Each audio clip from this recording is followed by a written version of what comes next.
Hey, my name's Stevie Taylor, and you are listening to episode 60 of the Gig Life Podcast.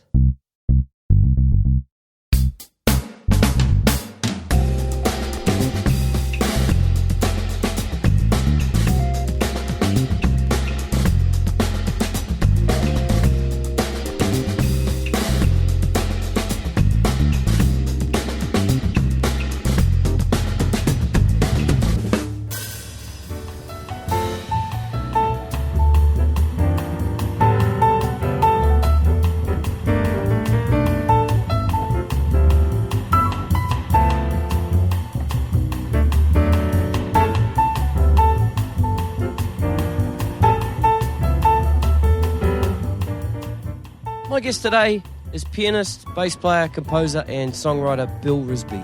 I first heard of Bill in 2018 when I was researching Mark Costa's podcast episode. Bill played on Mark's Textures album. From that moment on, Bill's name would come up quite often. I'd either see his name on credits of an album I might be listening to in the lead up to an interview with someone, or I'd see a social media post that would have him tagged in it, you know, either a photo or a video, or one of my podcast guests would mention his name. So I started to see a bit of a connection to a lot of people around the industry.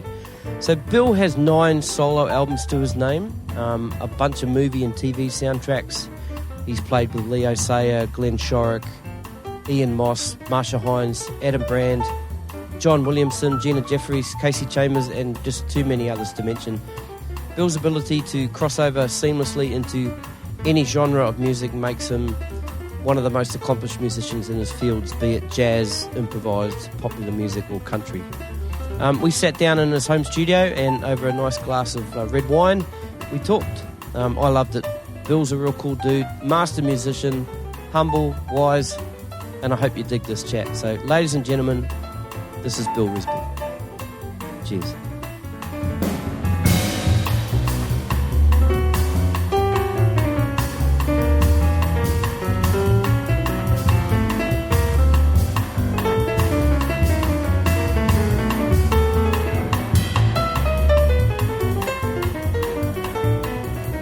I think we're rolling.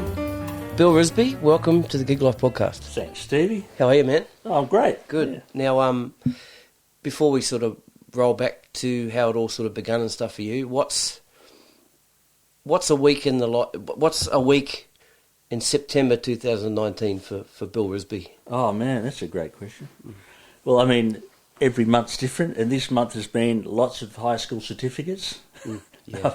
I've played for a few different schools. Yep. Some schools have a lot of students, 4 or 5. Some schools just have one, so you drive there and play for someone's HSC, have a rehearsal. And then I've been a rehearsal pianist for the Sydney School Spectacular this last weekend. And also I did a gig with the Humming Song Choir at the Concourse in Chatswood. And that included a short set of my own music, which was fantastic. It's a beautiful room and playing a beautiful Steinway piano and everything.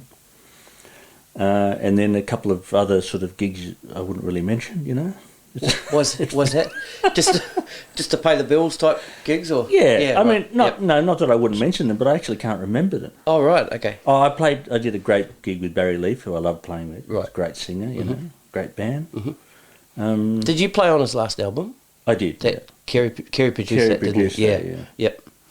Yeah, it sounds fantastic. A great sounding record. Great band, Yep. Yep. Yeah. I Awesome. just love it. Yeah. Yes, I mean, some gigs are filled with, some months are filled with fantastic sort of, generally, really creative gigs that don't really pay anything, or the opposite, which is sort of sometimes technical gigs that are hard to play perfectly, but they pay well. Right. Say doing something that's live on TV or something like that. Right. And there's a huge variety of things that I end up doing every month. Right. It's hard to maintain some sort of mental balance, Yeah, it would. Yeah. I never really feel relaxed, Well, I guess that's living, isn't it? I suppose. Yeah. Unless you... I've had various stages, where you're playing with one band and the music the same every night, all roughly the same, you know. And the players are fantastic, and you don't even think about, you don't worry about the gig. You just show up and you set your gear up and you play, you know. And that's great. Or you might do a tour where you do 2 months, and you're doing the same songs every night for, say, 3 or 4 nights a week. And I've done a fair bit of that in the last few years. But then I'll come back, and then every single night will be different. And so the contrast is one of coming home and thinking, I've got to learn 20 songs for tomorrow. Right. Whereas if I haven't had to learn any songs for 2 months, you know. Right. So they're the different sort of extremes in what we do, you know. Do you get a lot of urgent calls? This such and such hasn't turned up. Bill, are you available? Can you do it? Occasionally, but not that often, yeah. Yeah. But I do, because I suppose I'm on the list, you know. On the list, yeah, right. Everyone's on the list. Yeah. You know, some people ring you up and say, hey, I've called everyone. You're the 19th person I've called. And I normally hang up, you know. Yeah. We did a drummers round table earlier this year, and that kind of topic came up about being the last call. It was hilarious. Right. Is that the one you did about Jeff Beccaro? Is that No, that was a different one. It was a different one. It was just drummers. Right, I haven't heard that yet. Yeah. And I think Fab was telling that story. Great. I love Fab. Yeah, he's cool, man. Yeah. He's really cool. All right, so let's roll back to how it all began. Now, are you originally from Sydney? Yeah. Yep. I was born here in Paddington. Yep. In a hospital. It's no longer there. It's now apartments. And I lived in Earlwood, you know, sort of inner westish, for about 10 years. I lived in Perth for a year, 1979, and then I moved to the North Shore, which is similar to where we are here now. I went to Clara High School. So, yeah. And I started playing piano when I was 3. Yeah. 3.5 or something like that. Right. Yeah. Musical parents? Yeah, my mum was a piano player and a singer, opera singer. No, not semi-opera singer, you know. My father was just a music lover, but didn't actually play anything. So lots of records and... He had this huge record collection. Some, you can see vinyl over there, which that's, all of that, most of that's from his record collection. Right. Or maybe half of it, you know. Yeah. And he just used to sit in his lap and play music. Great. And he had this ridiculously diverse taste in music, you know. He loved Dave Brubeck, jazz quartet, you know, and he loved Pink Floyd, and he loved the Daly Wilson Big Band, you know. And he gave me a Meatloaf album, just things that you don't see how they could be related, right? Yeah. And because he didn't really have any boundaries with what he liked, Yep. I sort of ended up the same, you know. That's cool. Yeah, it's great. I mean, I can't really imagine a better combination of upbringing for somebody that's going to end up playing music. Yeah. I mean, my mother played. She wasn't a great piano player, but she was a pretty good teacher. And my father sort of inspired me to want to play by playing me music. Music teacher, was she? No, she was right. Yeah, she taught me though. Sorry. Right. Okay. So she played piano, okay. and she taught me for probably the first 1 or 2 years when I was really little. Right. Then she found me a teacher when I was about 4.5 or 5 or something, who was a known sort of piano teacher. Right. Yeah. And yeah, basically I did classical grades like everybody else, and ended up falling in love with jazz from listening to it, trying to work out chords by myself, and then somebody gave me a book that had jazz chords written out, you know. So I'd learn it like you learn classical music. The notes are in front of you. So I wasn't really improvising, but I'd learnt all the sounds and how to play them. I sort of taught myself how to play simple blues songs, you know, boogie woogie stuff. Right. And then just purely from experimenting, or did you have an idea of the form of blues at that stage? I mean, you could hear it. Because are you? Pardon me, because I don't really know much about graded piano. Like I did start off playing piano. Yeah. But do you learn sort of blues structure music early on in piano? Oh no, not really. It's not really considered a sort of type of music that you'd play on the piano. It's more okay, guitar style, I suppose. It's not that there aren't blues piano players, of course there are, but I know what you're saying. But people who learn the piano generally learn in this really sort of rigid academic method, you know. Mm-hmm. You learn to play a set scales, group of scales, and then a major version, a minor, and then you learn these classical pieces, you know. So the only people that really end up playing jazz early on are often people that have learnt jazz that's been written out, so they learn it as a piece of music. Which my 10-year-old son's playing jazz pieces, but they're all written out, and he plays them really well. Right. But he plays them with a proper jazz feel because he's been listening to it since he was born. Right. You know. Yeah. Right. Yeah. Yeah. But he's not really improvising. He's not playing chords with his left hand, playing a line in his right hand that he's making up. He's not doing any of that yet. Yeah. Right. Very little of it, you know. Yeah. Yeah. Whereas I suppose on some other instruments, say you're a saxophone player. Yep. You're playing single note lines, so it sort of lends itself to experimenting with, you know, play a note, then play another note after it and see what it sounds like in relation to it. Some instruments seem easier to experiment with improvising with, you know. Mm. I think I could be full of shit, really. I'm just curious how you sort of came up with that sort of boogie woogie blues thing. I had a book on it. Oh, yeah, a book. Okay. The same as everything else. Okay. This book was called Boogie Woogie Piano. I think I've still got it on a bookshelf in there somewhere. Yeah, cool. I've had it since I was a kid. Mm. So that was my initial thing. But, you know, I did listen and was played a lot of music by my father. And there would have been things, for example, I had Take 5 when I was 4 years old or something. Yeah, right. Dave Brubeck's song, right? So I was familiar with playing in 5/4, and when I actually ended up having to do it, I didn't really think about it. You know, whereas some people had only ever played in 4/4. Yep. Piano players, I suppose. Right. Not drummers, because it's something you might try and think, I'm going to spend a bit of time working on this. Yeah. So this is things that you're exposed to by listening, and you don't really think, I'm going to learn this. You just sit down and play it. Mm. And tonight, me and my son, before you came over, my son plays the electric bass as well. Cool.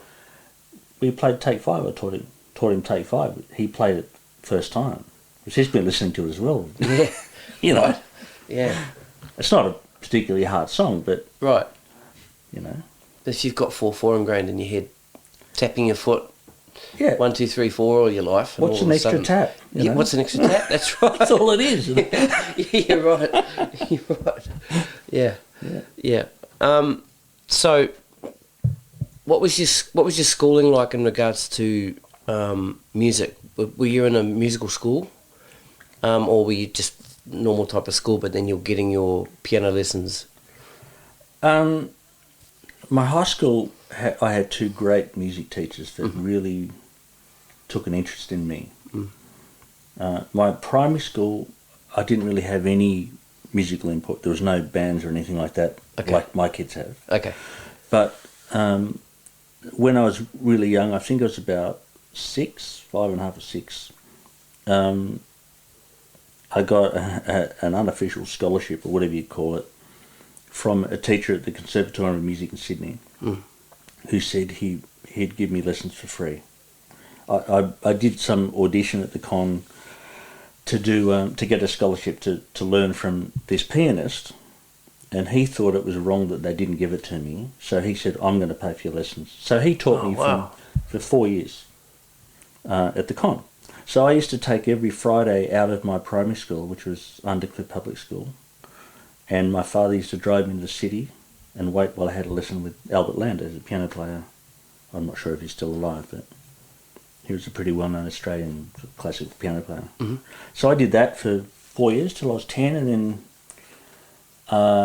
so my final year of primary school I moved to Perth. Okay. So that all stopped. Right. Yeah. Right.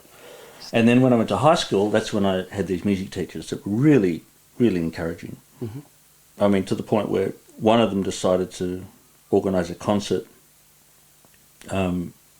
with me playing in it, a piece of music that I never thought I'd ever be able to play. And she said, no, you can do it. I'll organise an orchestra. So she put an orchestra together, got a few kids from a different school.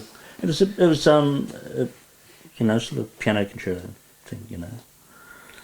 And so I basically, because she believed in me, I thought, well, I have to learn it then, don't I? You know. Yeah, right. Awesome.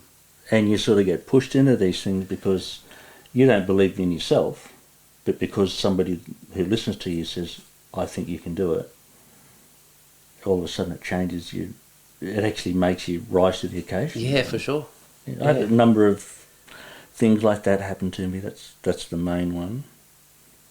And, you know, I just remember a couple of times in music, a teacher wouldn't be so sure of a question that someone in the class asked them. Mm.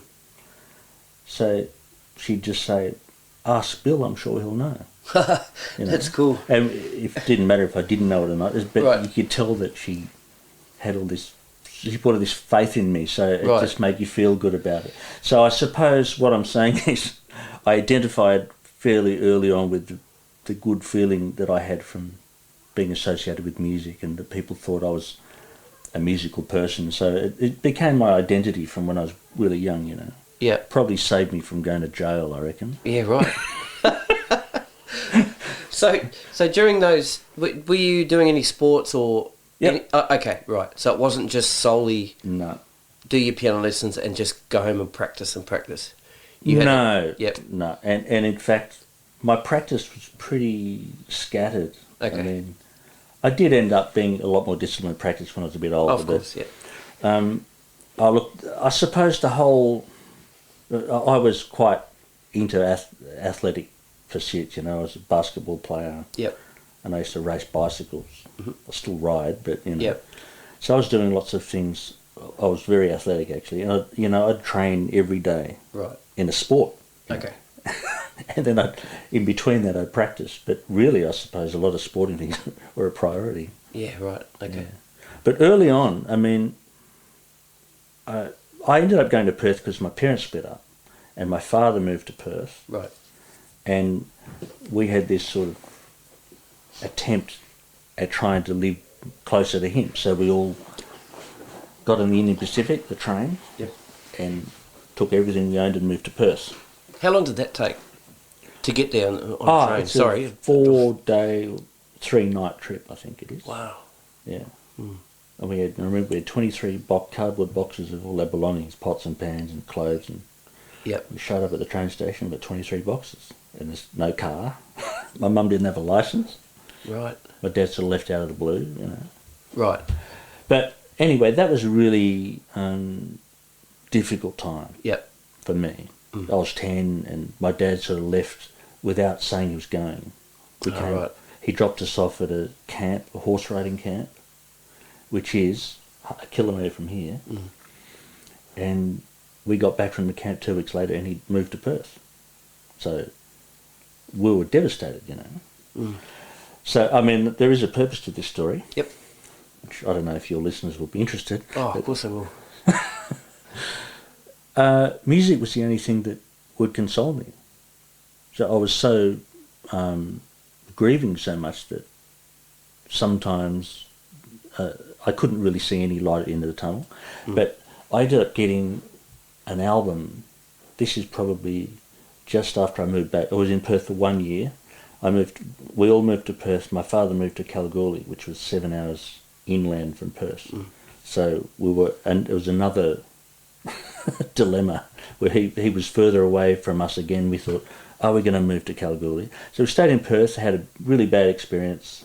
None of us wanted to live there. Mm. So after a year, we moved back to Sydney, to move back to this area where we are now, North Shore of Sydney. Yep.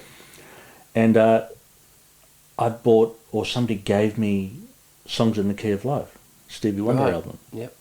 Which completely changed my life. And I had it on I had a little cassette Walkman, which a lot of people had back then. Yep. And I played every day, all day. Mm. I bought the double album, the vinyl record, which is on the shelf over there, made a recording of it, wore the tape out, re-recorded it.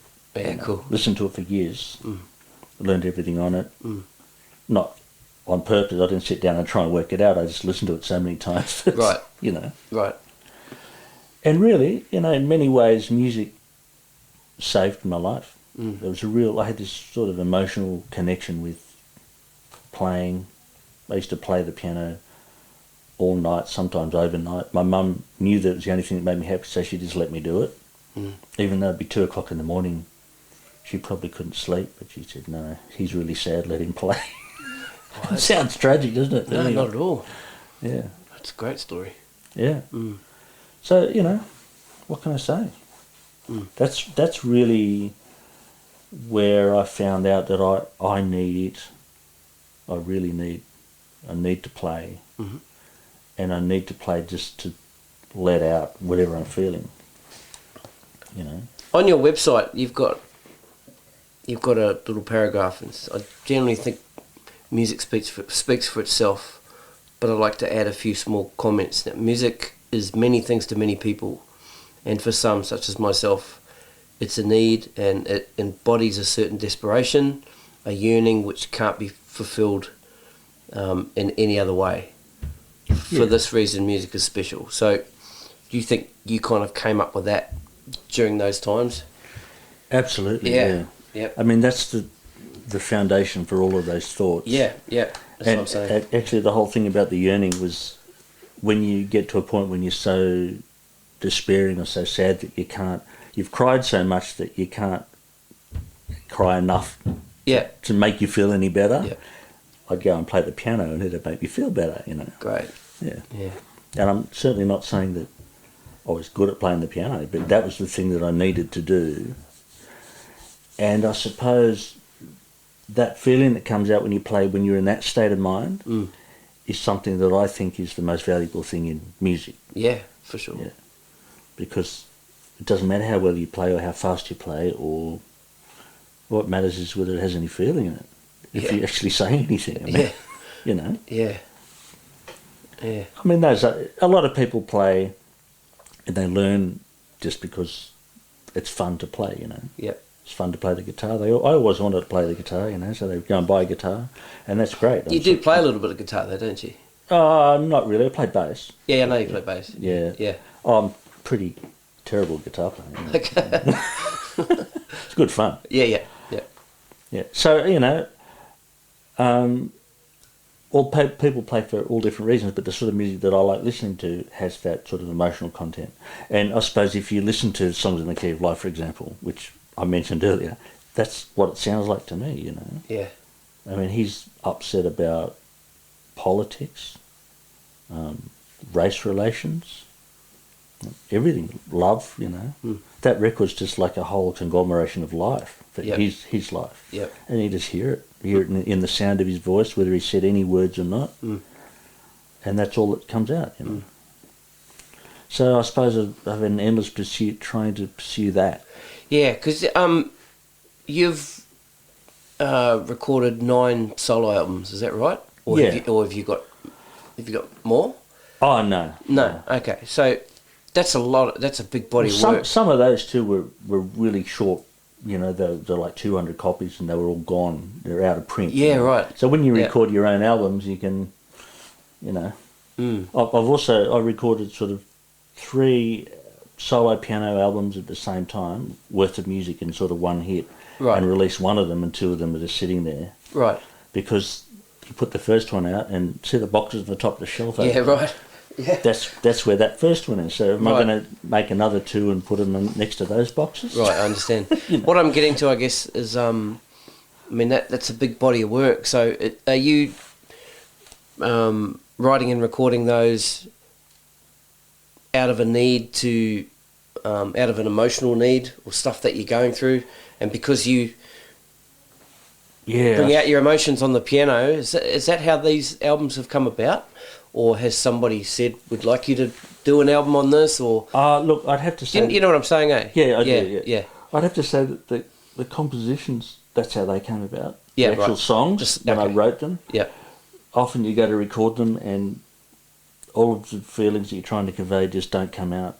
Right. Because you're paralysed by the red light. By the red light, right. The pressure of that. And I often find it much easier to do what we're talking about when I'm playing on somebody else's record. I don't care so much about it being a representation of me. Right.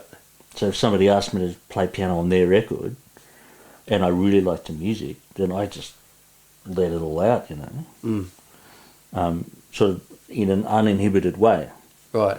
Whereas when I'm playing my own thing, hey, look, I've got a piano sitting in front of you here, and it's virtually a studio here, so I haven't recorded anything of any significance that I like, and I've tried a number of times. Right. Because I'm not satisfied with that I've actually said what I actually want to say to people. Right. And maybe that could just be an excuse, you know. Yeah. Because there's so many ways that we sabotage ourselves, because it's basically frightening. Right. You know. Yeah. If you put something out and say, well, this is me, but it's not really that good, or other people think it's not good, and you think, well, if that's what people think of me, I'm not going to do it. You know? Yeah, right. There's something else that you wrote. This has just given me another train of thought, what's similar to what we're sort of talking about here, but you also talk, the recording is a clever trick. Hang on, so let me go back a part of the paragraph. Yep. So music in its purest form comes directly out of a person or an instrument. Now, it doesn't come out of speakers, it's the vibrations coming from the whole instrument or the person. So when you sit down and you write a song, you're sitting in here or wherever you are at a computer, at a piano, and you're getting that whole experience. You're feeling the vibrations. You know, you're hearing the actual sound coming out of the piano. Yep. Right. Now, if you put a mic on that piano and you play it and you listen back to, you go, it's not quite getting it. Yeah. Sometimes the problem or the issue is the physical issue, that to make a sound, an instrument where the sound comes out of all of it, comes out of the lid, it comes from the strings, it goes, hits the ground underneath. Yep. So the room is full of the sound of a piano. Mm-hmm.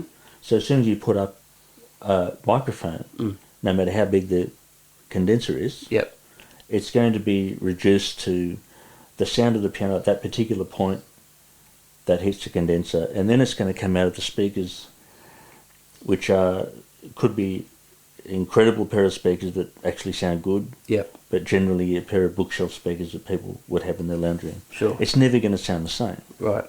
I mean, of course, you can have really amazing sounding recordings, you know, which capture a good piano sound.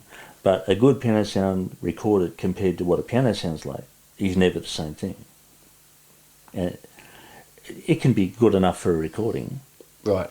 But I suppose what I'm saying is there's no comparison to actually to a recording to actually sitting in front of somebody playing an instrument and listening to it. Yeah, I know what you're saying. Yeah. You know, that's the general gist of that rave. You know. Yeah.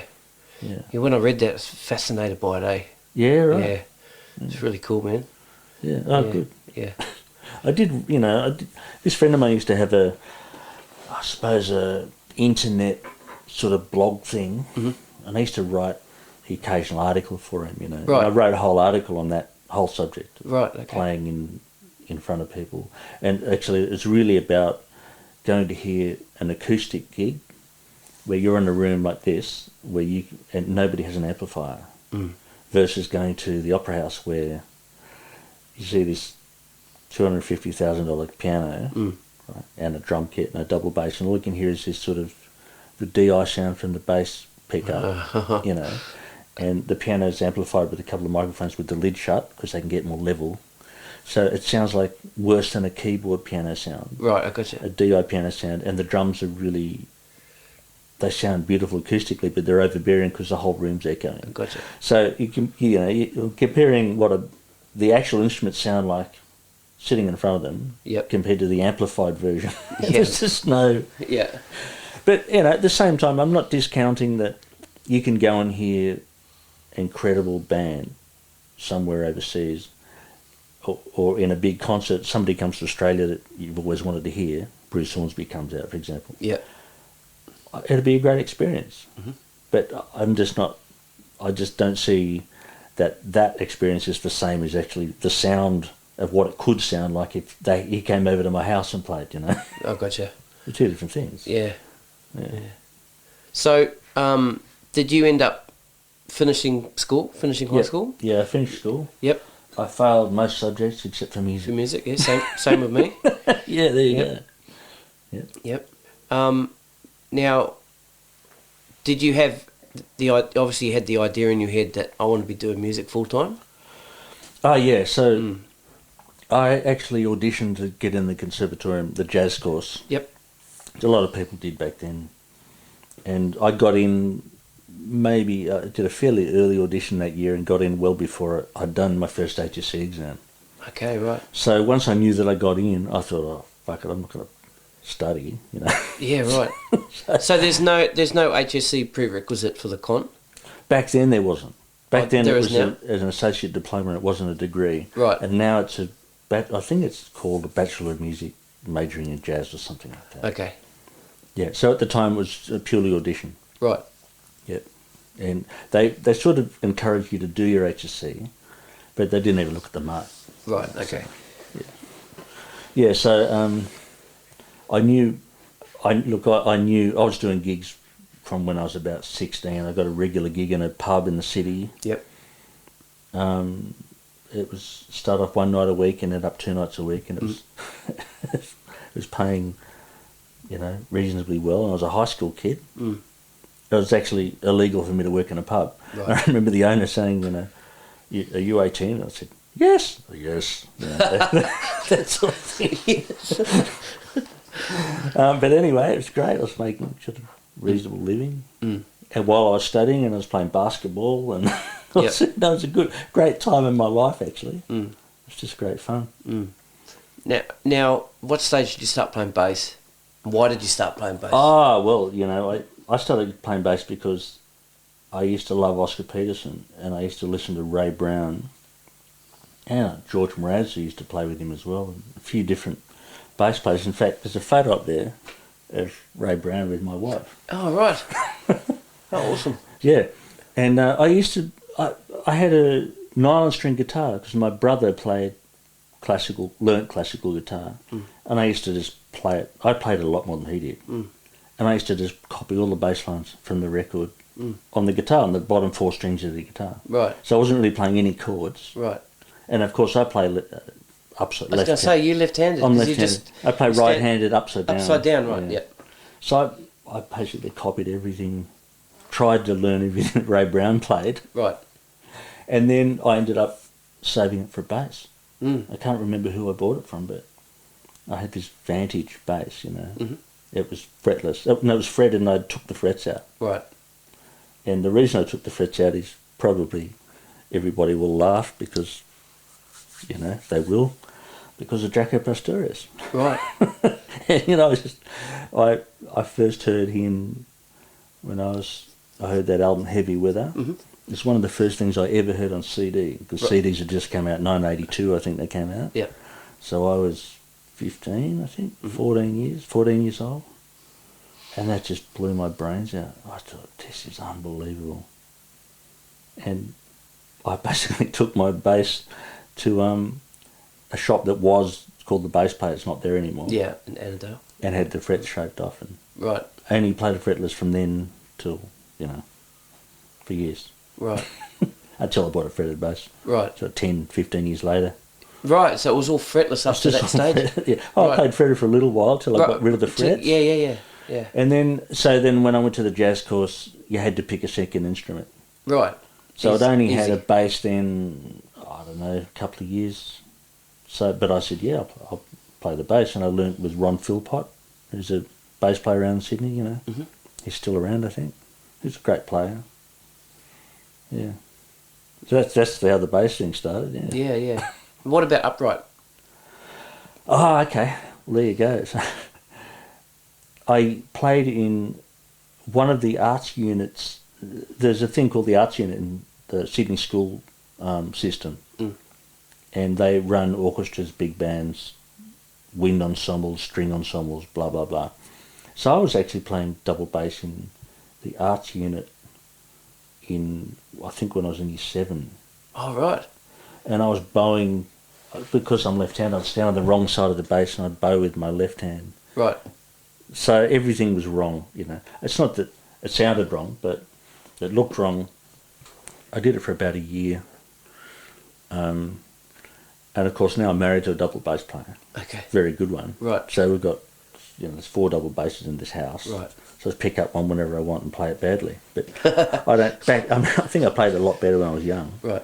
I was playing it all the time, and it's hard to play it all But I still play, I play electric bass probably every day. That's cool. Probably more than I play the piano. Right. Just because I find it fun. Yeah, right. It's just a thing that I don't do that much in public. I do a few gigs on it. Right. But it's funny that my relationship with the bass is different because I never felt like it was part of my personality or my identity. I know what you're saying. Like the piano is. So I could just pick it up and say, this is just a thing I do for fun. Whereas the piano is serious. Serious stuff, I understand, yeah. So I will draw this sort of contrast with it. Yeah. Yeah, it's fascinating, that. It's interesting, isn't it? It really the is. psychology that goes behind what you do can be really constructive or destructive, depending on whether you grow up or not, But in saying that, do you still have those moments where you come in and for therapy sit and play piano? Or is piano more of a work thing now? Well, I mean, what I found lately, say in the last couple of years, is that because I went for a long time, I did actually go for a long time since my son was born, hardly practicing the piano at all. Yeah. Just sort of trying to maintain a level that I could function as a reasonably good musician. Right. But every now and then I'd come across something that was really difficult that I had to play. Right.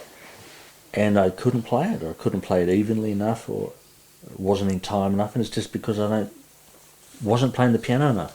And the other thing that's changed, which I'm sure some people may have brought up with you, is that there's a lot less gigs now than there was. Yeah, definitely. And maybe 5 to 10 years ago I was working, often I'd do 2 gigs on a Friday and a Saturday, and I might do 7 or 8 gigs a week. Right. And then it got less and less. You'd be doing 4, then you'd be doing just the weekend, and then you'd do just the tours, and in between the tours you do nothing, which is more like what it's like now. Right. So back then, as much as you just maintain this good level of playing, just because you'd played for 6 hours on a Friday, and you hadn't practiced at all, So what I'm finding now is that I have to come down here intentionally and play decide I'm going to play for 2 hours, otherwise I'm not going to play for the next 6 days. Okay. So I'll come down every day and play scales, or just, I like playing classical music, so I've got books over there on either side, and I sit down and play them for my own pleasure, I find I play that sort of music for fun. Yeah, gotcha. And I don't play anything else for fun. So I'll sit down and I'll try and learn a new piece of music I haven't played before, or a hard bit of classical music that I like that I haven't been able to play, I'll just work on it, and I'll play 2 bars for 15 minutes till I can do it. Yeah.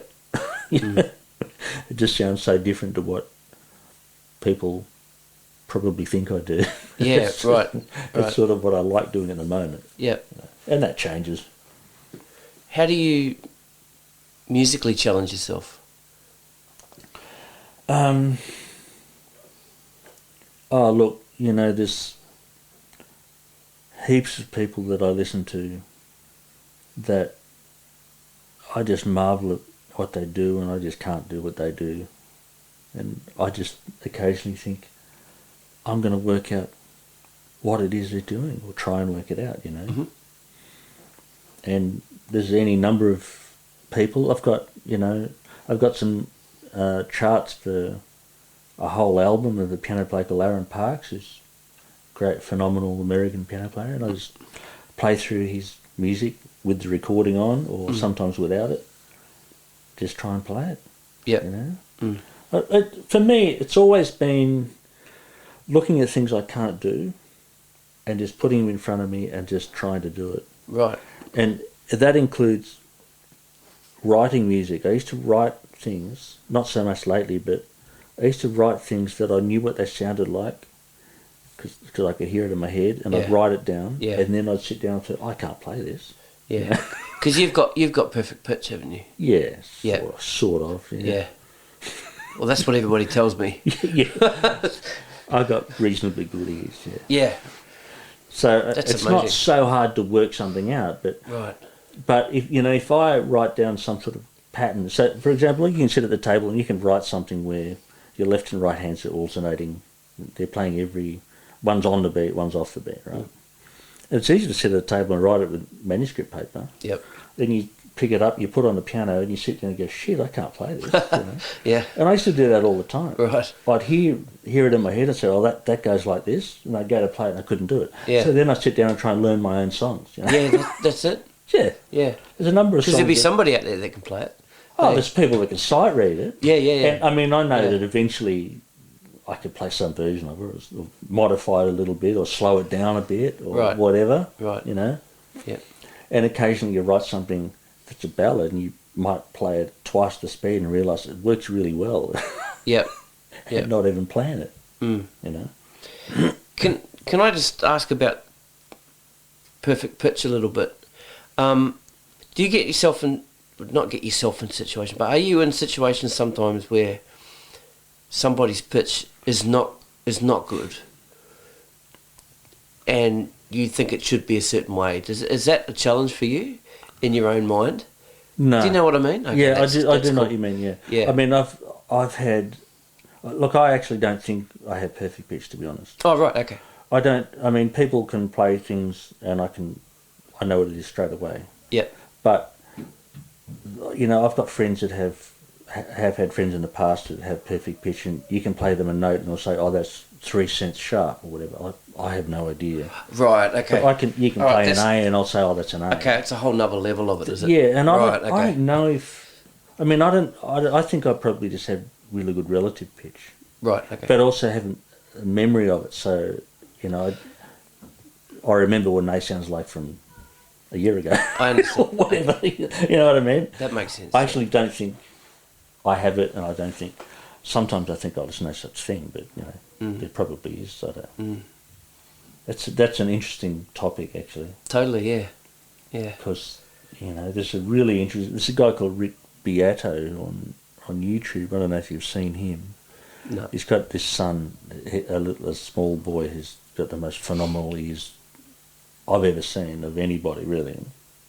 He'll just play the weirdest chord.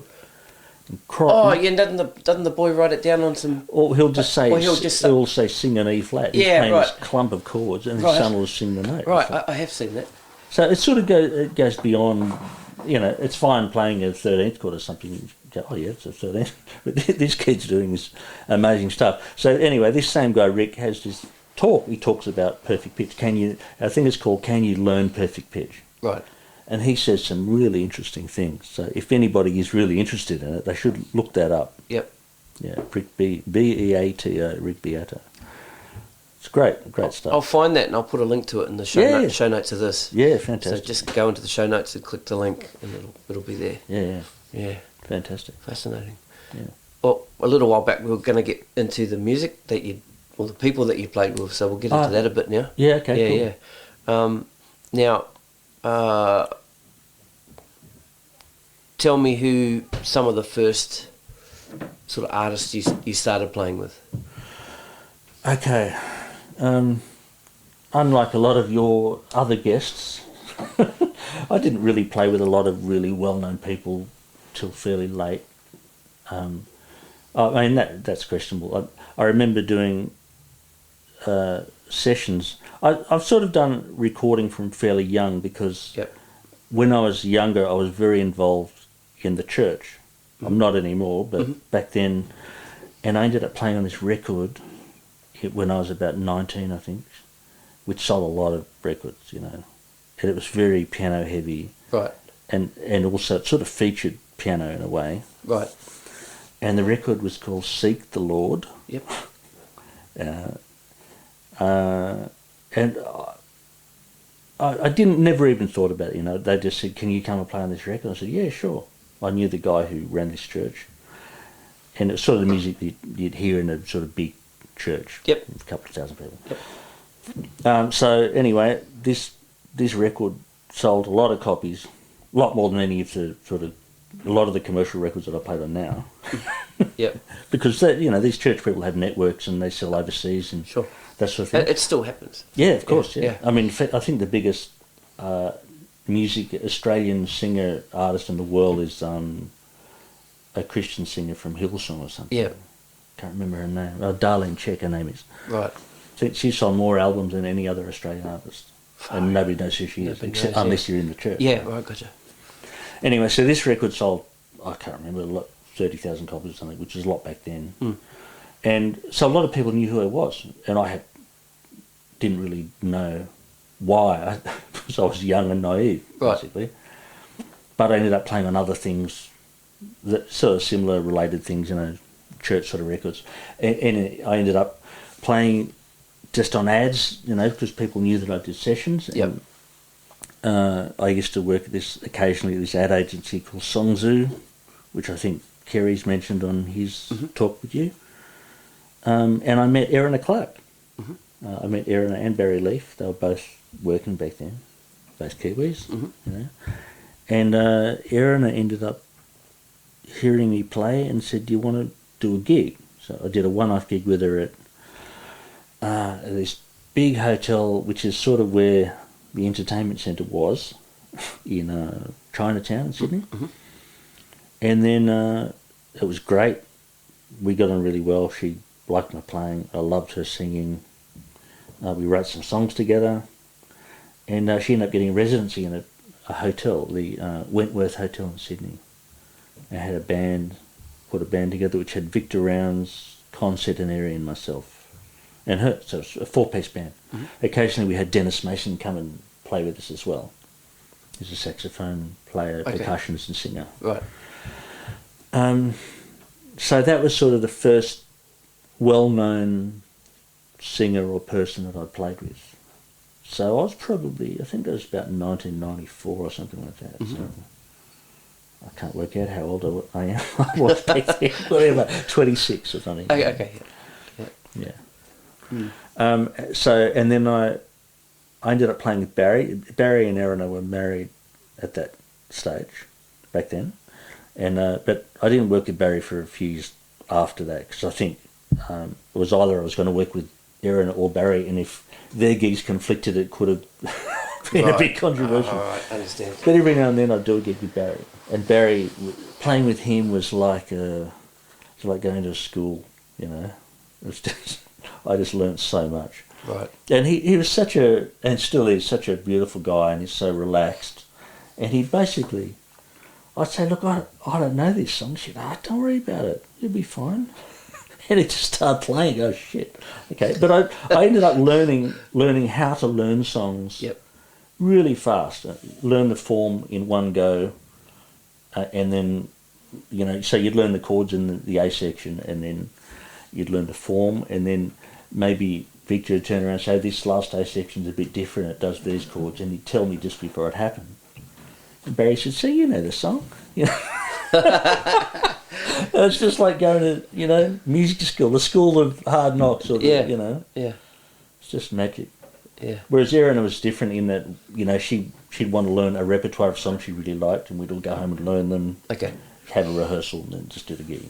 Barry was just, I'd never had a rehearsal with him. Right. Just show up at the Manly Boat Shed or whatever and, do a gig. And it was great. It's magic stuff. So then through playing with, so one band I didn't mention is the Prophets, which was a band that Jeff Duff had, who's a singer around Sydney, who we mentioned earlier. Jeff's he's a great guy, very sort of misunderstood, I think. He's sort of an androgynous looking David Bowie type of character, but a great singer. And he had a band with 5 horn players, percussion, piano, bass, drums, guitar. And we had a residency at the basement, the old basement. Sorry, not the really old basement, but not the one now. Yeah. Anyway, so we were playing there for, I think, every Friday night for years, And other gigs around that in other venues and whatever. And I met Kerry Buchanan through that, I know Kerry keeps coming up, but, Yeah. I ended up having a lot of great musical experiences with him. Yep. The first time was playing in the Prophets with him. And I remember the day I met him in Stage Door. Right. I couldn't believe his feel.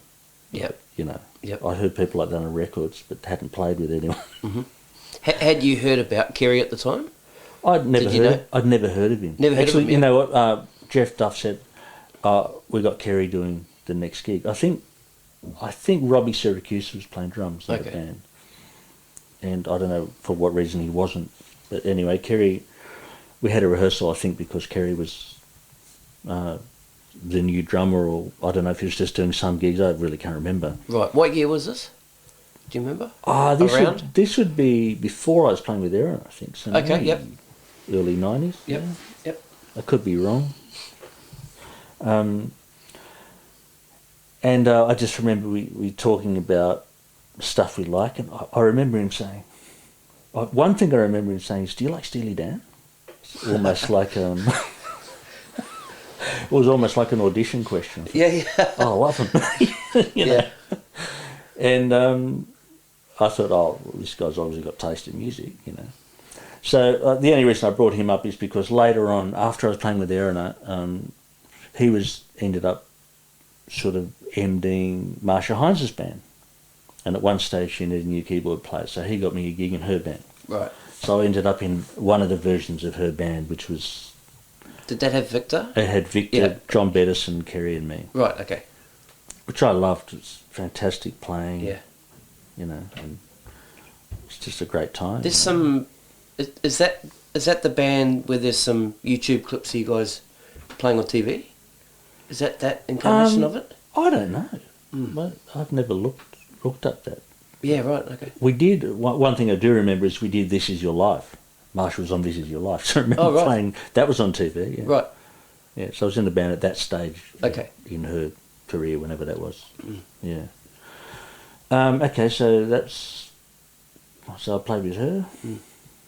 It was probably for about 1.5 or 2 years or something. Right. You know, there wasn't heaps of gigs, but occasionally there was quite a few. I'm trying to think of who else. I ended up inadvertently playing in the country music scene. Yeah. Inadvertently meaning that there was a guitar night put on at the basement, and it involved Peter Northcote, I think it was Rex, and Rod McCormack and Stewie French, who the last two were phenomenal country guitar players. Okay. They're sort of the top of their field. Right. And I'd never played with them or heard of them. Actually, I'd heard of them, but I'd never heard them play or anything. And I found myself playing country music with them at the basement, right? And Rod ended up saying to me after the gig, he said, do you do sessions? I said, yeah, predominantly, you know. And he said, would you want to come up to my studio and play on some things? I said, I'd love to, you know. And within a week, I was driving up the Central Coast and playing at Rod McCormack's studio. Right.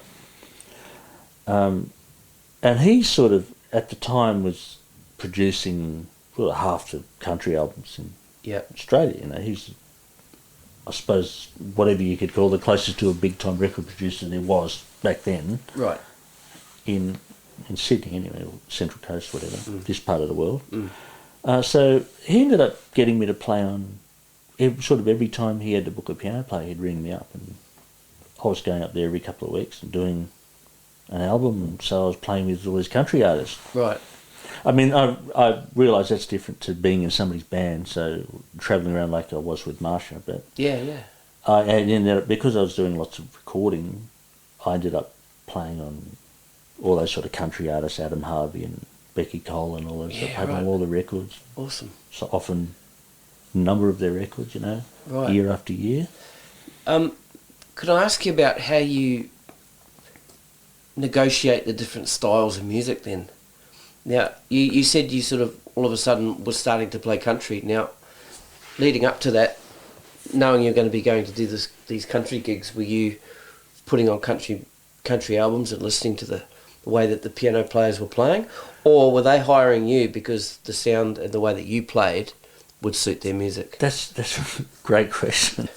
Well, okay, I wasn't the sort of person that had not listened to country music. Yeah, because I actually not saying you hadn't never heard it. No, but I'm saying, but I actually already liked country music. Oh, cool. Whereas a lot of people hate it. I have this. There's a few people I used to really love their playing. Sometimes they're sort of crossover people. Yeah. But I used to love Pig Robbins as a piano player, right? A famous country piano player from 60s, 70s, And Floyd Kramer, I used to have probably still have it over there, a Floyd Kramer album. Right.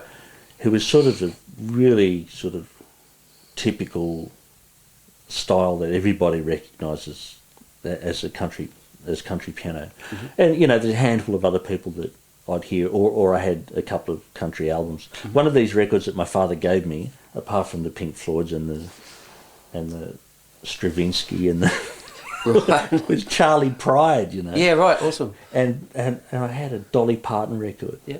And I still love that song, Jolene. Mm-hmm. So I had, I did have this broad, but you can't say, I definitely won't say that I was a learned country piano player. Gotcha. But because I've got fairly good ears and I'd listen to what they were doing, I could sit down and say, someone would say, play like Floyd Kramer, and I could do it. Yeah, right. Yeah, So I sort of knew a couple of different piano styles, country piano styles. And basically they seemed happy. But the thing about Rod is I'd say to him, just tell me, if you want to be really specific, play me something so that I can hear what you mean. Right. And Rod, he introduced me to all this amazing music, Mm. I've got a lot to thank him for. Mm. Stuff that I still play, like all of Alison Krauss's stuff and, a lot of bluegrass music. Right. So basically, I went from not doing any country sessions to maybe occasionally playing country style piano on somebody's pop record or something, to playing a whole country album. Right. I suppose harmonically it's fairly simple, but like anything, to play the style of something how it's supposed to sound is really difficult. And I have to say a lot of people don't show any respect to the music that they should.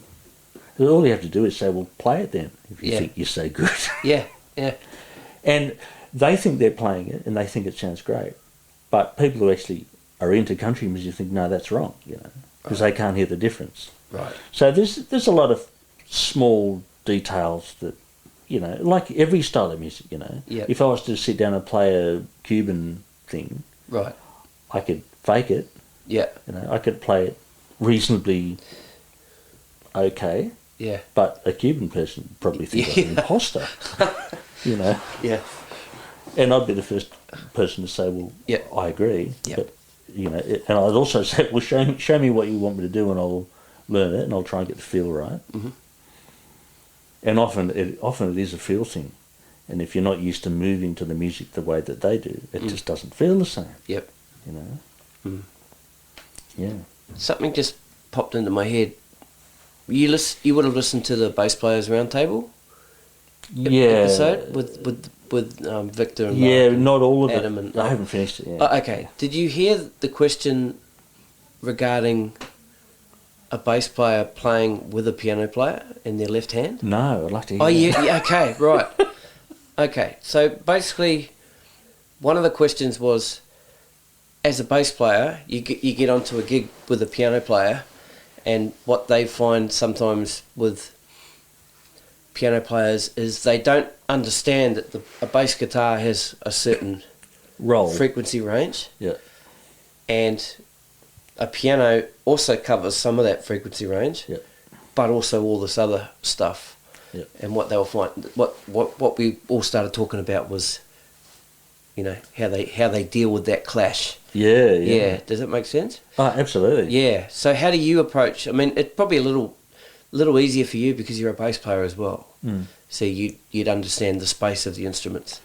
But if you get on a gig with a bass player, say you got Victor there. Yep. You're playing new music that you haven't played before. Yep. How are you going to approach it with a bass player, say like Victor or Mark or standing right next to you? So honestly, I don't play in their register at all. Right, and that's a conscious. You just know just to not play there. You don't play the bass notes because that's their job. Yeah, cool. Yeah.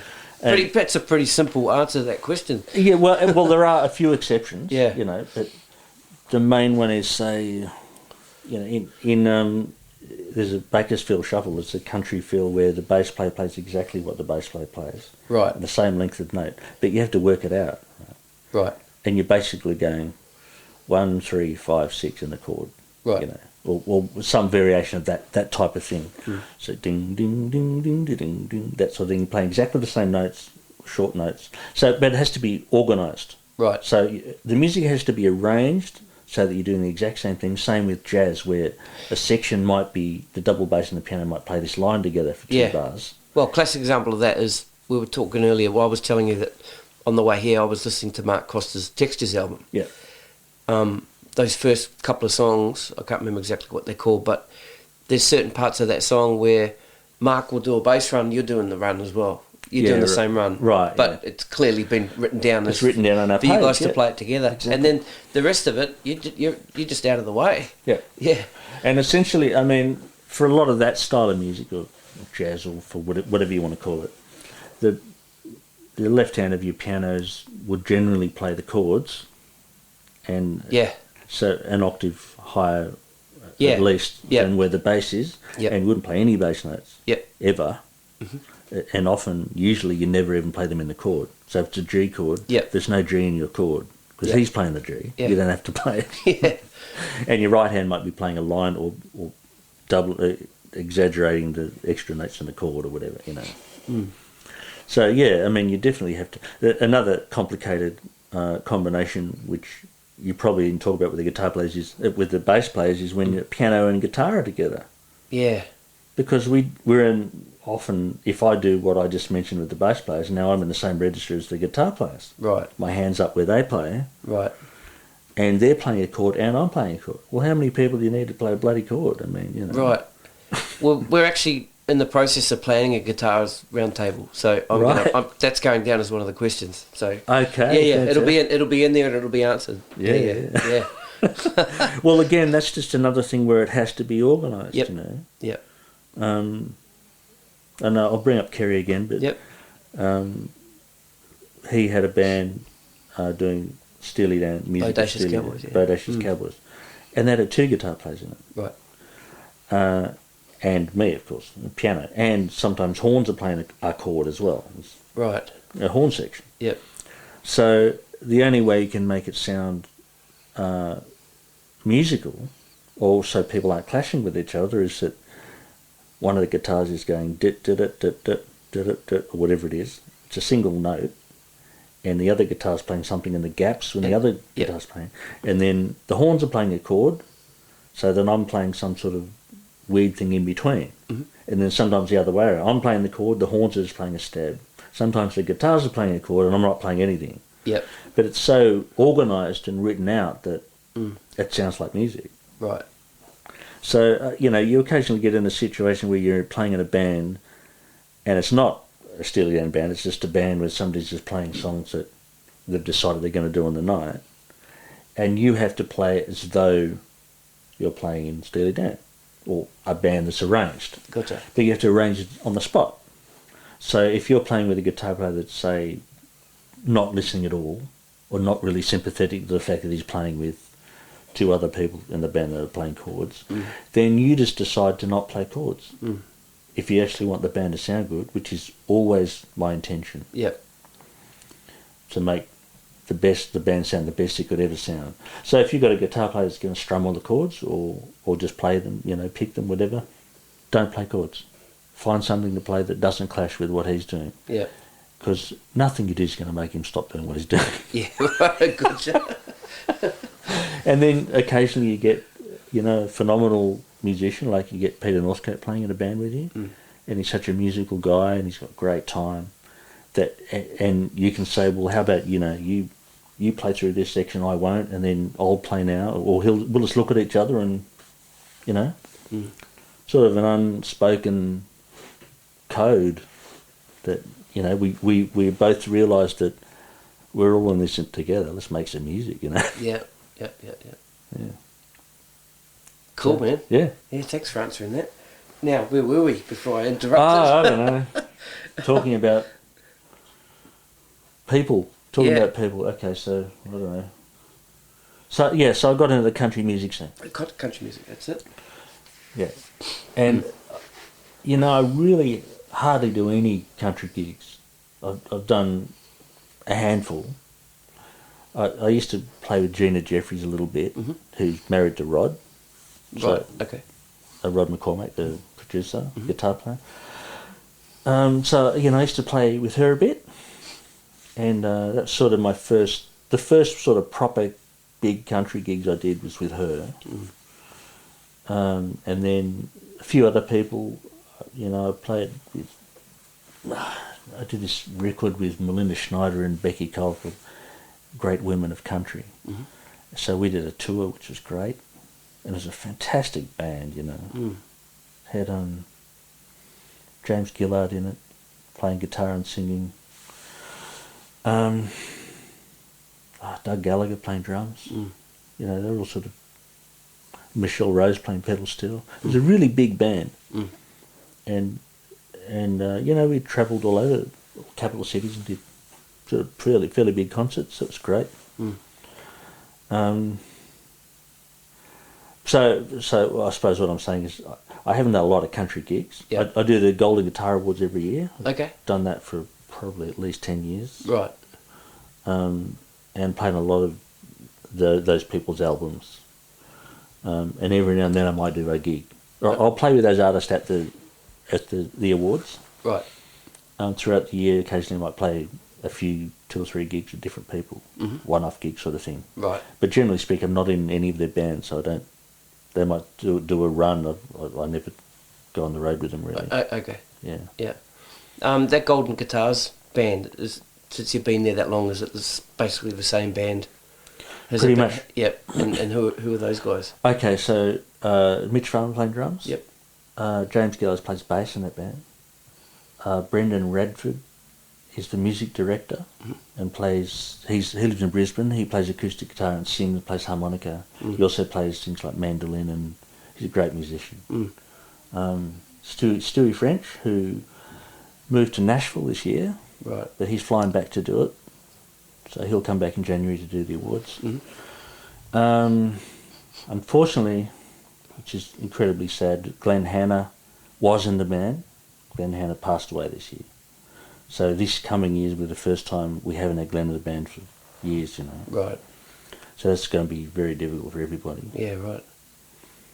Camille Tannar, who is a great backing vocalist who's married to Stewie French, usually does it. And Claire O'Mara sometimes plays fiddle and sings backing vocals as well. So pretty big band. Yeah, I think that's everyone, yeah. Right, so you're currently playing with Leo Sayer? Yes. Right, so how did that come about? It's a long time ago now, actually. Yeah, right. He's been in Australia, I think, at least 15 years, maybe 17 years or something. And it was probably, his original band was Renee Gay's band, I think. So it's Mark Kennedy, Paul Burton, guitar player. It was Harry Bruce playing bass, and it was Alan Mansfield playing piano. And I ended up getting a phone call from Leo because Leo ended up changing his whole band, I think, except for... I think he had Paul Burton still and Mark Kennedy kept playing, but the other two, for whatever reason, weren't in the band anymore. And Leo rang me up, and the place that I met him originally was, he did an album in Rancon Street Studio, which is a studio in Mascot, and rang me up to see if I could play some songs on his album. And that's because Garth Porter, who's another big country producer, was recording this record for Leo. Right. So I'm not sure if Garth put me onto him, or I think he might have. But basically I got a phone call from Leo and said, can you come in next week and play a few tracks on my record? So I ended up playing on all of them, or most of it. That record was called Don't Wait Until Tomorrow. It ended up being like an orchestral record. Right. It was a big budget record. And Leo loved my playing, and it's a bit arrogant, isn't it? But anyway, he did. No. Well, he ended up firing me, so yeah, he must have. Yeah. Anyway, and I've sort of been playing with him ever since. Right. So probably from that album, if I could work out when it came out, It's been a long time. It's probably been 14, 15 years. Yeah, right, okay. Yeah. But how active is he these days? On and off, because Yep. he, well, not only, he's 74 or 75 this year, I think. Oh, shit, is he? So he's a lot older than people think. So sometimes he'll do a tour here one year, and then the following year he'll do a tour in the UK, then the year after. So, Right. and in between he does sort of corporate gigs, or occasionally do a short run of 4 or 5 gigs. Yep. I mean, I'm going away with him next week for 4 gigs or 3 gigs, and then the week after that. But I haven't worked with him since January this year. Right. So I did a whole lot of things then, and then he went to the UK and did a tour. There you go. Right, gotcha. So maybe, who knows, but we'll do these gigs, but maybe next year, the beginning of next year, he might do, usually it's a 2 or 3 month tour. Right. He might have 30 dates or something. Mm. But I don't know if there will be one next year, but, you know, that sort of seems to be how it goes. Mm. Every second year sort of thing. Right. It's sort of not like having a regular job, you know. Yeah, right, I understand. But so of course I've got to make a living. So in between I've been playing with Glenn Shorrock lately, Right. which I love. You know, I grew up listening to Little River Band, and Yep. still, you know, I still have these moments of I'll look out and say, God, that's Glenn Shorrock.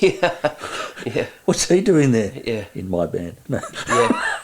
Did you? You know, I have pinch me moments where I think, I can't believe I'm playing with these people, you know. Yeah. Did you play on the Glenn Shorrock album, the songs of the Little River Band with Jack? No, I didn't. Right. Okay. No. Right. I would have loved to have, but you know, Yeah. I've heard it. It sounds great. Oh, really? Yeah. I played on his previous record. Mm. What's it called? Can't remember. Rising or something. Mm. Anyway, I played on one song on that. Yeah. Yeah. Yeah.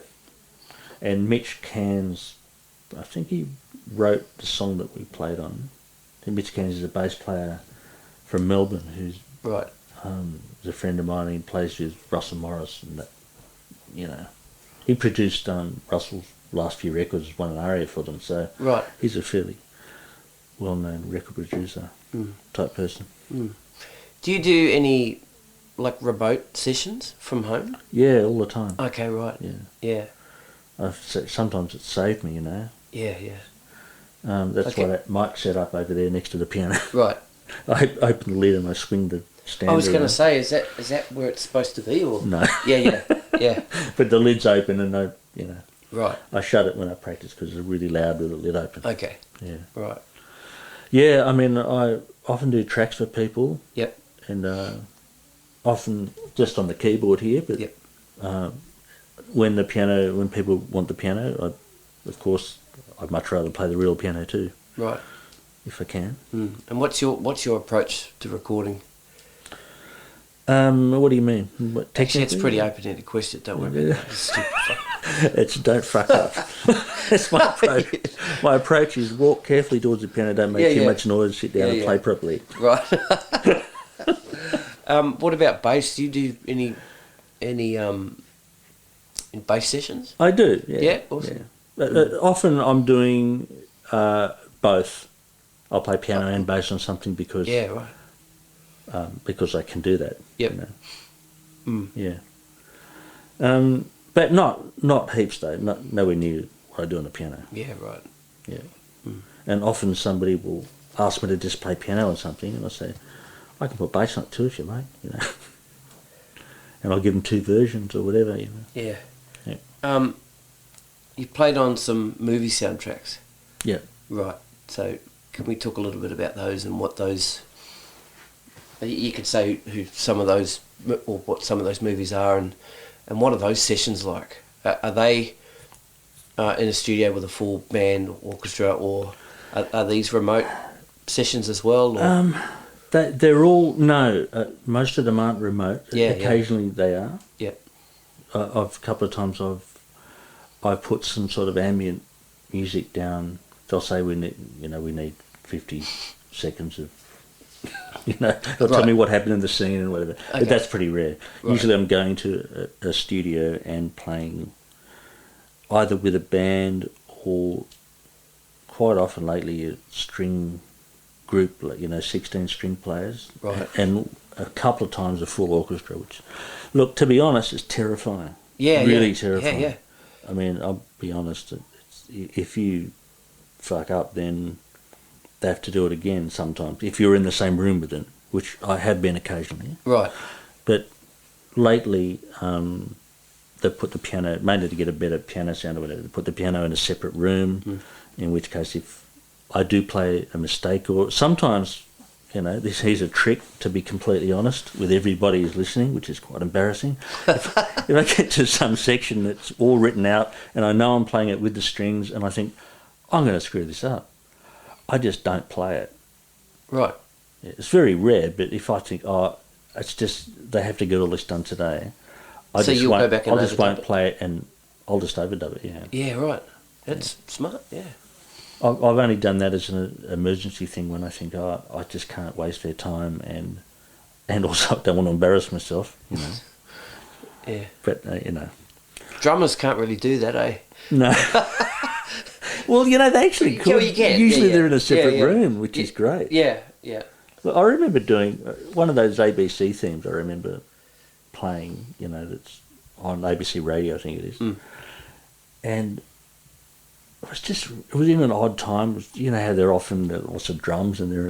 I thought, I'm going to screw this up, and I was in the room with the whole, there's a timpani player just, next to me, and I thought, oh God, what am I doing this for? I'm an idiot. Why don't they get somebody who can read music? Or, Yeah. Well, when it comes down to it, I really don't have much self-confidence when it comes to things like that. Yeah, and right. I'm often thinking, even after all this time and experience, it doesn't seem to. Right. I mean, I'm always thinking in the back of my head, surely there's somebody better than this for your job, Right. But I appreciate that they must have hired me with something. Yeah. Maybe it's that I know that in the end, I know a few things that could get you through, Yeah. Like, don't play. If you can't do it, just stop for a second. Yeah. Just come back and just put that bar in if you really have to. Probably really appreciate that, that consciousness. Sometimes. Yeah, so, I mean, it varies, the situation. Sometimes it's just, sometimes, how varied music is in films. So sometimes it's a jazz quartet. Sometimes it's bongos and a trumpet. Sometimes, a couple of times I've arranged stuff for a film, and usually it's been, a scene where they've wanted jazz for 1 or 2 minutes, or in a restaurant or something. There's a band playing in the background, so they want it to sound like Glenn Miller or whatever, So you write 4 horn parts and a piano, bass and drums, and just go and record it. And it's pretty much generic jazz, and they want it to sound like a jazz standard, but they don't want to pay the copyright for a jazz standard, so or they have the rights to use the song, so I just have to arrange a jazz standard, or whatever. Right. But really, I don't do that a lot. I've done that a few times. Most of the time, I've just gone in as a piano player, and when I get there, I find out that I'm playing with a small string group or a band. Usually if it's a band, they'll ask me who I'd want to do it with, okay, cool. Or they'll say, we've hired these people, and they're always great people. Yeah. Yeah. So there you go. That's cool. That's fascinating. Yeah. One time I got this phone call from this woman in Paris, and she rang me up maybe 8 o'clock at night. I can't remember exactly. I was living in Crow's Nest at the time. She said, "Oh, look, I got your phone number from Christopher Latham. Christopher Latham's a violin player in Sydney. He's a great musician. And he knew this woman in Paris. So she rang me up and said, we're supposed to release this film in about 2 days, and we found out last night that we don't have the rights to the music that we've put in the film, which is music by Arvo Pärt, who's an Estonian composer. I love his music, It was very sort of minimalist piano music, sometimes with strings, sometimes with a choir. And she said, do you think you could copy or emulate the style of music that he's played. And I said, when do you need it by? And she said, tomorrow. So, you know, I said, yeah, sure. You know, so I ended up writing maybe, I don't know, 5 or 6 scenes. I basically improvised them. I listened to the music that they had and I thought, oh yeah, it's pretty simple music. And I basically did it in a couple of hours, and I mean, that's very rare that happens. And right. I sent her the files, emailed her the files, and the person the next day was mixing the score, putting the piano parts to the pictures and whatever. Came out on time. It just completely happened out of the blue, you know. Beautiful. Yeah, so weird things like that happen sometimes. Yeah. You played all the piano parts on the Peter Allen movie. Yeah. Right. Yeah, thanks for that. Yeah. No, I did. Right. Yeah, that telly movie thing, it's great. Yeah. Well, the guy who organised the music for that and arranged it was a guy called Ashley Irwin, who's another phenomenal musician who moved to Los Angeles probably 30 years ago now, 27 years ago or something. I'm not sure exactly. And I know Ashley's brother, and I'd met Ashley once or twice, I think, a long time ago. And he's asked me to do a few things when he's come back to Australia, but he used to do a little bit of work for APRA, the royalty collection agency here in Australia. And he wrote the whole film score for the telly movie and asked me to be the piano player. So I said, yeah, I'd love to. I mean, Peter Allen was actually a great piano player. Yeah, he was. It was a real challenge to play. And some of his records, there's one record in particular that David Foster produced. It's just fantastic. Such a great record. Mm. And there's only, I think, 2 songs from that record, but right. You know, there's a lot of his music I really like. You know, if it was correct me if I'm wrong here. I'm going to put it out there, but being a David Foster album, were you 100% sure it was Peter Allen playing all the piano parts on it? Oh, not necessarily. Yeah, right. Okay. I don't really know, but for the piano David playing Foster's I have heard, fairly phenomenal piano player in his own right. Absolutely. Yeah. No, I know. I'm aware of that. Yes, I'm sure. No, but for the piano playing I have heard that I know is Peter Allen. Okay. He's a great piano player. Yeah. Mm. I mean, you never know with recording. I mean, the thing about recording is I could put something together on this piano in an hour that's a 5-minute piece of music, and I might use the whole hour to put together something that I couldn't play. Yeah, I know that. You know, Yeah. I mean, you know that. Some people don't, but a lot of people. And the same applies to Peter Allen's music. I mean, I don't know. I assume back then that because it was on tape and they were true.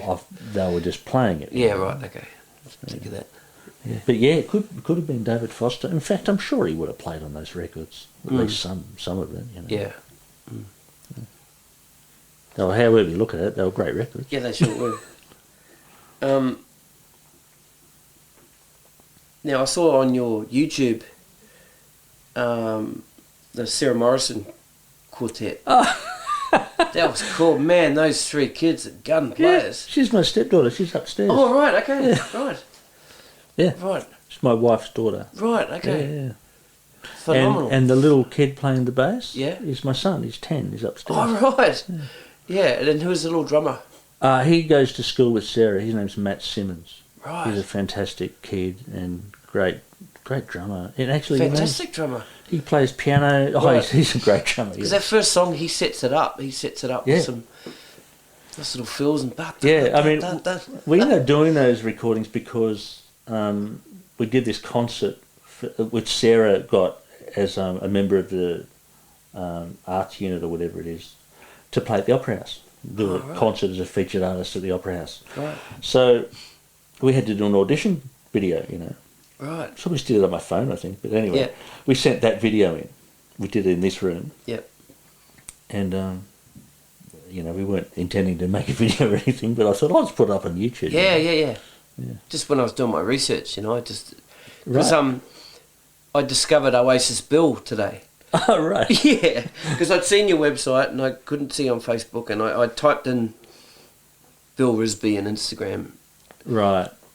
And then I was looking at your website again, and then there was the handle down the bottom at Oasis Bill, and I clicked it, and there was Instagram. Yeah. And I clicked another one, and there was a Twitter, and then I thought, I wonder if...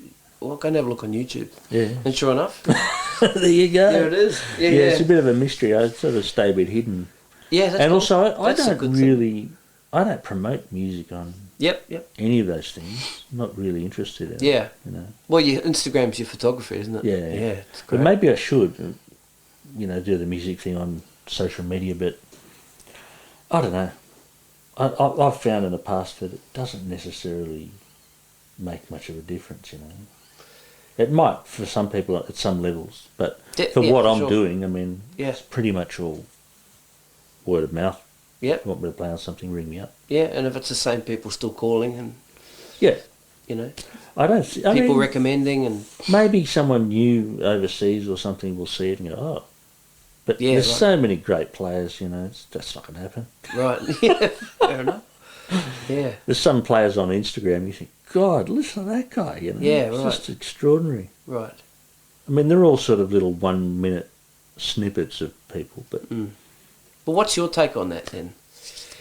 Because from the drummers community, and I've talked about this before, and some of my friends have talked about it too, there's definitely a type of drummer that's their thing. Playing really, really choppy, playing a little YouTube video and getting their likes and they make their living off that. Yeah, right. Yeah. But, put that person behind a band and try and play groove, and they probably can't do it. Yeah. Yeah. Each to their own. And then... Is there a sort of piano versions of those kind of things? Where they've got channels and they're just phenomenal chops piano players. Yeah. They get all their hits. And Absolutely. Okay. Yeah, and I love these, they're phenomenal piano players. They play things I could never play, Right. And I love looking and going, wow. But it's sort of like, in a way, it's sort of like going to the circus, or the Olympics. I know what you're saying. It's like watching the 100 metres. It goes for 9 seconds, 10 seconds. Yep. Wow, and that's it. It's like, well, Yeah, good. right. And then the thing is, you want another thing that's just as exciting, so you'll go and watch the long jump, Yeah, right. And it's another person doing independence things on the piano. He's playing one song in his left hand, a different song. You go, oh, that's amazing, And once you've heard it, you go, okay, what have you got now, And it ends up not having anything to do with music. Right. That's social media, isn't it? Yeah. So it's just boop, boop, boop. So as soon as you brought it up, this is one thing that I've been observing in the last sort of few years or whatever, and that is that social media has changed how our brains work. I mean, this isn't new news, right? There's articles on it in newspapers and whatever, which you can read on your phone. Yeah. The irony. Yeah. But the point is that our brains have changed so that we have an attention span of less than 30 seconds. Whereas you thought radio made it bad, bringing it down to 4 minutes, when music used to go for 7 minutes, if you're going to listen to Yes or Genesis or something from the 70s, Yep. to classical music, that one piece of music would be 40 minutes, to Wagner, where one piece of music is 4 hours long. Right. So, we've had our ability to focus on something that has any sort of validity reduced to little snippets of things. And so what's changed is, rather than listen to something as a long form, something that grows and you develop with it and you become immersed in it, like listening to, say, a classical symphony or something, or say a long piece of a Steely Dan song, Asia, the song Asia, right, which is about 7 minutes long, I think. Yep. We want a dopamine hit. See, we want to hear, we want something to go blah at us, and shock us, because we get this little feeling, right? Yeah. And as soon as that feeling's gone, we immediately want it again. Mm. It's the same, you know, all these articles I've read lately have to do with how the way our phones work and Instagram work are the same as the way poker machines work. You know, it gives you the exact same feeling as somebody who's addicted to gambling who wants to hit that button again. Yeah, right. It's the same thing as a like on Instagram. Yep. So all of that, the way that our brains have been moulded to think like that, have affected how we experience music, and including me. And it's affected how long we can focus for, how fidgety we get when we haven't been entertained. You know, if you want to sit down and put down a Brian Eno record, which is just going to be one long note for 20 minutes, well, I used to be able to listen to that sort of thing and shut my eyes and just get lost in it, you know. Right. I don't think I could do that now. Mm. I haven't tried, but, you know, because I don't think... it's basically the feeling you get from the short-term thing is an addiction. So I've become an addict, basically. Right. I don't think I'm as bad as many people, because I do still put vinyl records on. I listen to 20 minutes, and I leave my phone upstairs and switch it off. You know. Oh, that's good. So I'm fairly disciplined in controlling it, but I still think it's affected me in a bad way. Mm. Just the fact that I hardly read any books, whereas I used to read non-stop. Right. I've read, you know, I was really into reading. Yep. And now it's, I'll look at my phone, but when you read a book, it's really slow. It's slow motion. It's like, you know, getting in a car that has no acceleration. Do I have to drive this to the city, you know? Yeah. But really, you're missing out on the fact that your dashboard's made of wood and you're driving through the country. What do you want to go fast for? Yeah. Yeah.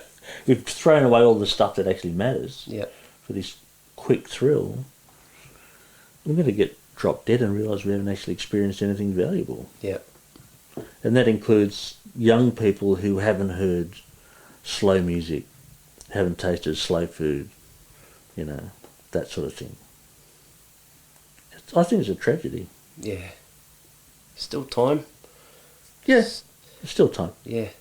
I mean, me and my wife are conscious of it at home, you know, with our kids and screen time, and they're getting to an age now where they go, oh, but you're on your phone. So that makes me think, well, okay, I've got to do something about that. So I've got some, on the iPhone you've got, you can put a limit on the apps. Yeah.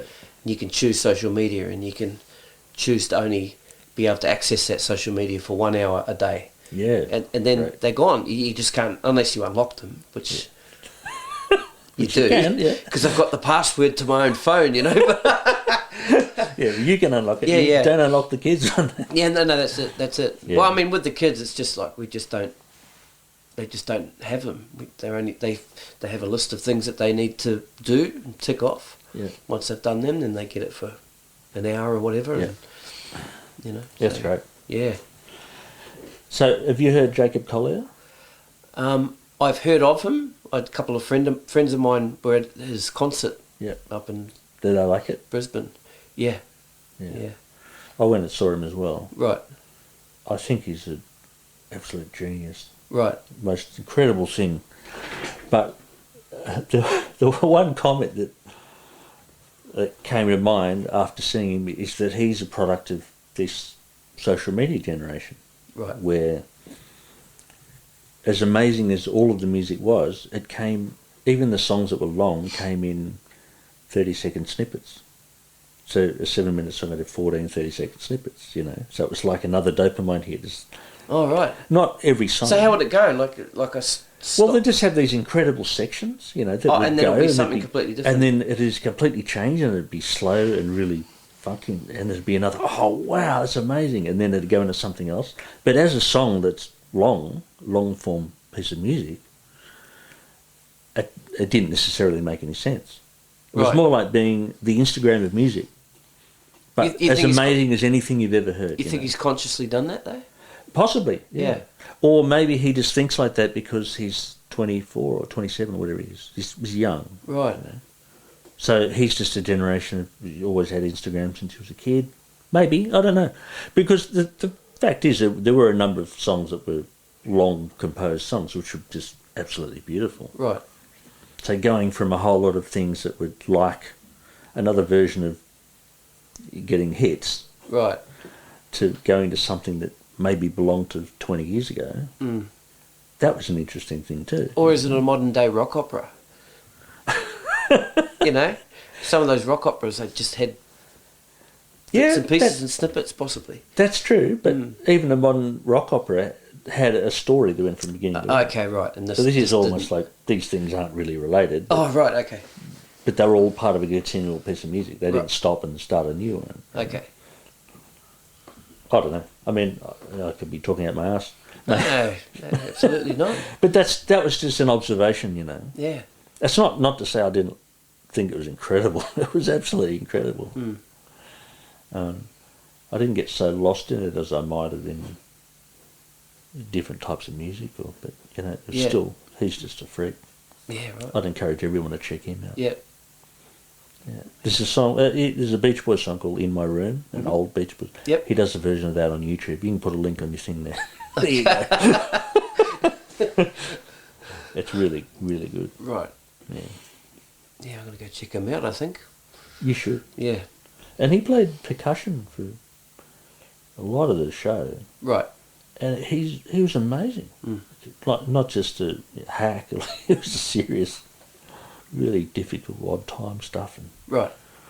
He's playing percussion and singing, and then he'd run over and play the piano like Herbie Hancock and play the bass. He's just amazing at everything he did. Right. And he just had such a sort of, not scattered, what's the word? I can't think of the word. Basically, he had so much energy and stuff coming out of him all the time. He was running, like, literally running across the stage, playing things all the time for the whole concert. Right.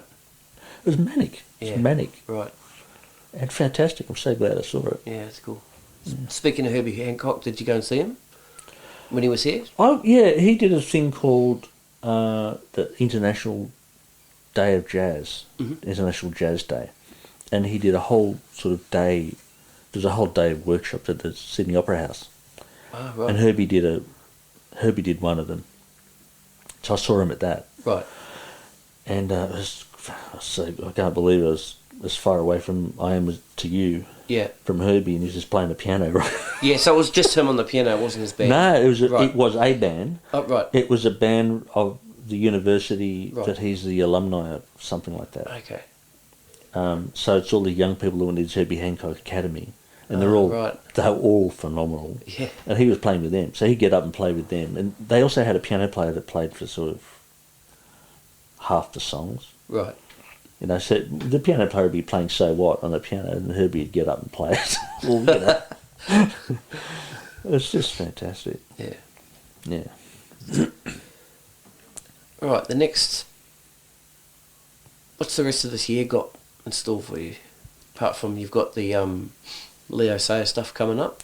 You've finished this HSC stuff.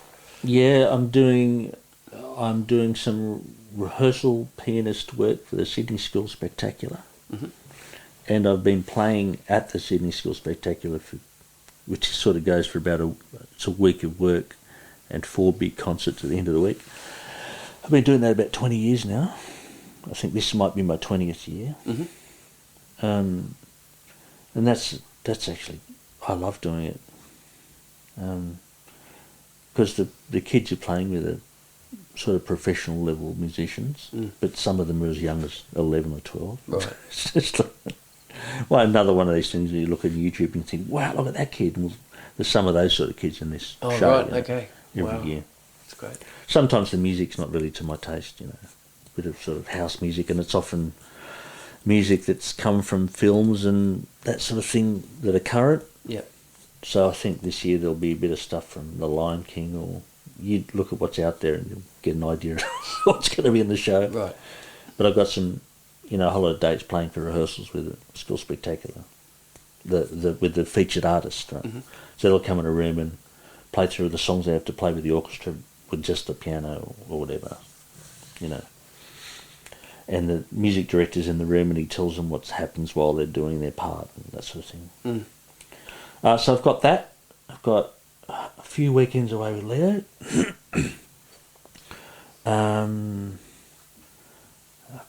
I've got a gig with a choir coming up.